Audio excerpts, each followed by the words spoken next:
यो पठाउ गरेर इनड्राइभ गरेर महिनाको 50-60 हजार कमाइन्छ भनेर धेरैले भन्छन्, तर मैले पनि गरेर हेरेँ, यो खासै 50-60 हजार चाहिँ कमाइँदैन। हेर्नुहोस् है, एकदमै गाह्रो छ 50-60 हजार कमाउनुको लागि।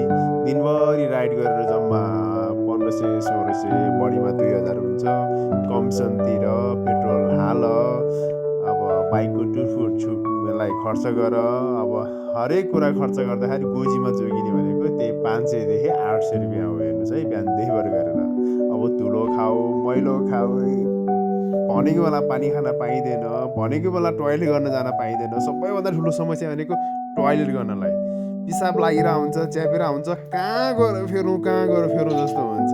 अब म त लाज नमानिकन बैङ्कहरू देख्यो भने, कुनै अब अपार्टमेन्टहरू देख्यो भने चाहिँ त्यहाँ गएर सपिङ मलहरूतिर गएर फेर्ने गर्छु। नत्र गाह्रो छ, धेरै नै गाह्रो छ, धेरै गाह्रो। यो अब अफलाइनले 1-2 टिप गऱ्यो भने चाहिँ 2-4 पैसा अलिकति बस्छ।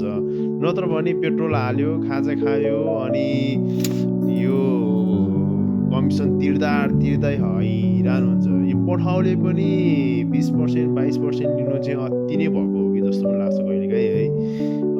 कमिसन चाहिँ 10% गर्नुपर्ने, अनि इनड्राइभले चाहिँ रेट चाहिँ एकदमै लो दियो, पर्सेन्टेज चाहिँ ठिकै हो 10% है, तर रेट चाहिँ एकदमै कम भयो। अब 1500 किलोमिटर गयो, जम्मा 180 आउँछ। स्कुटरले माइलेज भनेको जम्मा 25-26 दिन्छ। अब अरू टुटफुट बाइक बनाऊ, एकदमै गाह्रो छ हो यो। अब यो भिडियो पठाउ कम्पनी र इनड्राइभसम्म पुगिदियो हुन्थ्यो जस्तो लाग्छ है मलाई त। गाह्रो छ, जिन्दगी जिउन गाह्रो छ। अब गाह्रो भएर के गर्नु, गर्नै पर्यो है। अब परिवार पाल्नै पर्यो, गर्दिनँ भनेर पनि भएन। अब जे होस् दुःख सुख गरिरहेछ। तर कहिलेकाहीँ चाहिँ कस्टमर यस्तो राम्रो हुन्छ, कस्टमरहरूले चाहिँ कहिलेकाहीँ चाहिँ 150 रुपियाँ बढिदिनुहुन्छ है, माया देखाइदिनुहुन्छ। कसैले चाहिँ मलाई धेरैले चाहिँ पैसा बढी नै दिइरहेको हुन्छ। त्यो देखेर चाहिँ कस्टमरहरू देखेर चाहिँ एकदमै राम्रो लाग्छ, रमाइलो लाग्छ।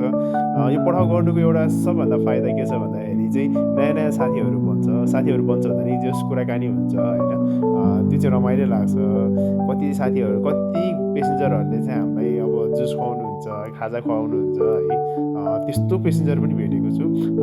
जे होस्, अब दुःख सुख भए पनि गर्नै पर्यो, अब काम हो है। तर पठाउ कम्पनीले कमिसन घटाइदियोस्, इनड्राइभले चाहिँ रेट बढाइदियोस् भन्ने जस्तो लाग्छ। यो भिडियो चाहिँ कम्पनीसम्म पुगोस्। र साथीभाइहरू, तपाईँहरूलाई कस्तो लाग्यो यो भिडियो है, तपाईँहरूको मनसाय पनि राखिदिनु होला। पठाउ गर्ने साथीहरूले पनि कस्तो लाग्यो यो भिडियो, यो भनिदिनु होला।